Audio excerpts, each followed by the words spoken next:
Hello students, अगर आप लोग बीए 5th सेमेस्टर में हैं और हिंदी पढ़ रहे हैं और 2026 में एग्जाम देने वाले हैं तो आज का ये वीडियो आपके लिए बहुत इंपॉर्टेंट है। देखिए, हिंदी पेपर 2 में आपके पेपर का नाम है हिंदी का राष्ट्रीय काव्य। तो आज की वीडियो में मैं आप लोगों को बताने वाली हूँ आपके एग्जाम 2026 के लिए हिंदी का राष्ट्रीय काव्य से बनने वाला 14 इंपॉर्टेंट क्वेश्चन जो आपके एग्जाम में हर साल आ जाता है। तो आपने अभी तक कुछ नहीं पढ़ा है और आपको काफी ज्यादा टेंशन है कि हम क्या पढ़ें और क्या ना पढ़ें, तो आप इस वीडियो को एंड तक जरूर देखिएगा क्योंकि ये वीडियो आपके लिए काफी इंपॉर्टेंट होगी। आपने कुछ नहीं पढ़ा है तो आपका अति लघु, लघु और दीर्घ उत्तरीय प्रश्न बहुत अच्छे से यहाँ से तैयार होने वाला है।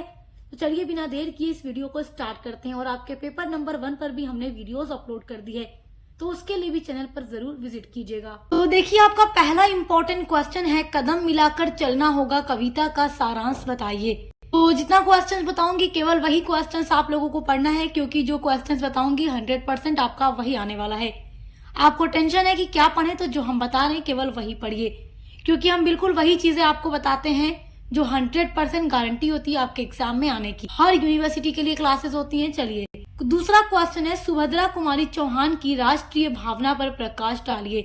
तो ये देखिए, बड़ा इंपॉर्टेंट क्वेश्चन है और एग्जाम में कई बार पूछ भी चुका है, और जो बीए के एग्जाम में बार बार पूछता है वो इम्पोर्टेंट होता है। तीसरा क्वेश्चन है, राष्ट्र कवि मैथिली शरण गुप्त का मूल्यांकन कीजिए।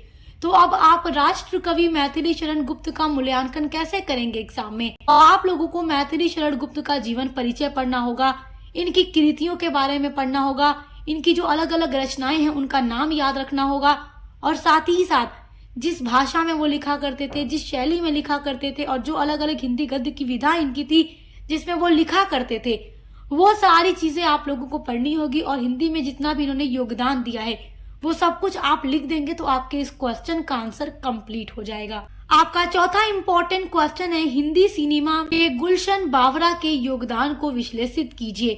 तो आपका जो पेपर 2 हिंदी का है ना, ये बहुत ही इजी है, तो आपके लिए याद रखना आसान होगा। आपका पांचवा इंपॉर्टेंट क्वेश्चन है, भारतेंदु हरिश्चंद्र की काव्यगत विशेषताओं पर निबंध लिखिए।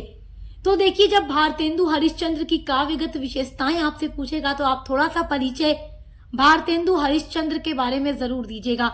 जब भी किसी लेखक के बारे में कोई प्रश्न आपसे पूछे तो उस लेखक का थोड़ा सा परिचय दीजिएगा। परिचय का मतलब जन्म कब हुआ, मृत्यु कब हुई, थोड़ा सा जीवन परिचय लिखने के बाद ही उस टॉपिक पर आगे बढ़िएगा जो प्रश्न पूछ रहा है। इस तरीके से आप लिखेंगे तो आपको नंबर काफी अच्छा एग्जामिनर देगा। इससे क्या होता है ना कि आंसर आपका काफी इफेक्टिव लगता है और एग्जामिनर उससे काफी इंप्रेस होता है और नंबर अच्छे देता है। तो काव्यगत विशेषताओं का मतलब कि ये किस तरीके से लिखा करते थे, क्या क्या विशेषताएं थी, वही आपको लिख कर आना है। छठा वेरी इंपॉर्टेंट क्वेश्चन है, छायावाद युगीन राष्ट्रीय काव्य की विशेषताएं बताइए। तो छायावाद युग की जितने भी राष्ट्रीय काव्य हैं, जो भी काव्य लिखे गए, उनकी क्या क्या विशेषताएं हैं आप पढ़ लीजिएगा। क्वेश्चन आपके लिए इंपॉर्टेंट है और ये सारा क्वेश्चन बीए के एग्जाम में कई सालों से लगातार रिपीट हो रहा है, और जो कुछ बीए के एग्जाम में रिपीट होता है वो वेरी वेरी इंपॉर्टेंट होता है हर साल के लिए, हर यूनिवर्सिटी के एग्जाम के लिए। आपका सातवां वेरी इंपॉर्टेंट क्वेश्चन है, आदि काल के नामकरण संबंधी विद्वानों के प्रमुख मतों की समीक्षा कीजिए। देखिए, आदिकाल को कई नामों से जाना जाता है, तो उसका जो नामकरण हुआ तो अलग अलग जो विद्वान हैं अलग अलग नाम देते हैं, तो विद्वानों में काफी मतभेद हो जाता है, उसकी आपको समीक्षा करनी होगी। मतलब अलग अलग जो विद्वान हैं, कौन से विद्वान क्या नाम दे रहे हैं इसको, तो क्यों दे रहे हैं, इसके बारे में आप लिख दीजिएगा। बहुत इंपॉर्टेंट क्वेश्चन है आपके लिए। आपका 9वां वेरी इंपॉर्टेंट क्वेश्चन है, देखिए ये बहुत इंपॉर्टेंट क्वेश्चन है, वीरों का कैसा हो वसंत की मूल संवेदना क्या है, इस कविता की प्रसिद्धि के कारणों पर संक्षेप में विचार कीजिए। तो जो आपके सिलेबस में अलग अलग कविताएं दी गई हैं उनके बारे में जरूर पढ़िएगा, क्वेश्चन इंपॉर्टेंट है आपका। 10वां वेरी इंपॉर्टेंट क्वेश्चन है, अटल बिहारी वाजपेयी की कविता कदम मिलाकर चलना होगा की केंद्रीय संवेदना को 3 पंक्तियों में लिखिए। तो कदम मिलाकर चलना होगा के कवि कौन है, अटल बिहारी वाजपेयी। तो इस पोएम का यानी इस कविता का जो केंद्रीय संवेदना है वो आपको 3 पंक्तियों में लिखना होगा। ये जो क्वेश्चन है ना, इससे पहले भी पेपर में पूछ चुका है, तो ये वेरी इंपॉर्टेंट क्वेश्चन है।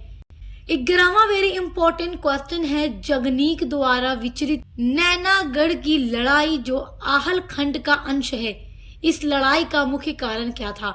तो ये लड़ाई क्यों हुई, किन कारणों से हुई, पढ़ लीजिएगा, क्वेश्चन इंपॉर्टेंट है आपके लिए। आपका 12वां इंपॉर्टेंट क्वेश्चन है, हिमालय कविता के रचनाकार के नाम बताते हुए कविता के मुख्य प्रतिपाद पर प्रकाश डालिए। तो आप इसके लिए कवि का नाम लिखते हुए फिर इस कविता का जो मुख्य प्रतिपाद है, इस कविता का जो मेन केंद्रीय भाव है, पूरा आपको एक्सप्लेन करके लिखना होगा। तो कविता के बारे में आप पढ़े रहेंगे तो वही चीजें आपको बनाकर लिख देनी है। 13वां जो क्वेश्चन आपको पढ़कर जाना है एग्जाम के लिए, वो है रीतिकालीन कविता की सामाजिक, सांस्कृतिक व राजनीतिक पृष्ठभूमि की व्याख्या कीजिए। तो मेरे प्यारे बच्चों, अगर आपको अभी तक बहुत टेंशन था कि हम क्या पढ़ें क्या ना पढ़ें, इतना सारा सिलेबस में हमारे टॉपिक रखा गया है तो क्या इम्पोर्टेंट होगा, तो ये क्वेश्चन इम्पोर्टेंट है जहाँ से हर साल क्वेश्चन पूछे जाते हैं। 14वां टॉपिक आपका है संदर्भ, प्रसंग और व्याख्या, क्योंकि आपकी जो कविताएं दी गई हैं आपके सिलेबस में, वहां से आपका संदर्भ, प्रसंग, व्याख्या करने के लिए आ जाएगा। तो आपको पूरा एक्सप्लेन करके व्याख्या लिखना होगा। तो ये आपके लिए तो बहुत इजी होता है, तो आप इसको भी तैयार रखिएगा, क्योंकि जितनी भी अलग अलग कविताएं हैं ना, उनके लेखक का नाम याद रखिएगा। लेखक का नाम याद है तो आप संदर्भ लिख लेंगे, प्रसंग बनाकर लिख लेंगे और व्याख्या, ये तो बहुत आसान होता है करना। तो केवल ये 14 चीजें आप लोगों को पढ़कर जानी है, बस इतना पढ़ लीजिए। हिंदी पेपर 2 की पूरी तैयारी आपकी हो जाएगी। और हिंदी पेपर 1 पर भी हमने इम्पोर्टेंट क्वेश्चंस की वीडियोस अपलोड कर दी है, तो आप देखकर तैयार कर लीजिएगा। और आपका जो को करिकुलर पेपर है analytic ability and digital awareness, उस पर भी हमने वीडियो अपलोड कर दी, तो देखकर तैयारी करते रहिए। बेस्ट ऑफ लक, हम मिलते हैं अगली वीडियो के साथ।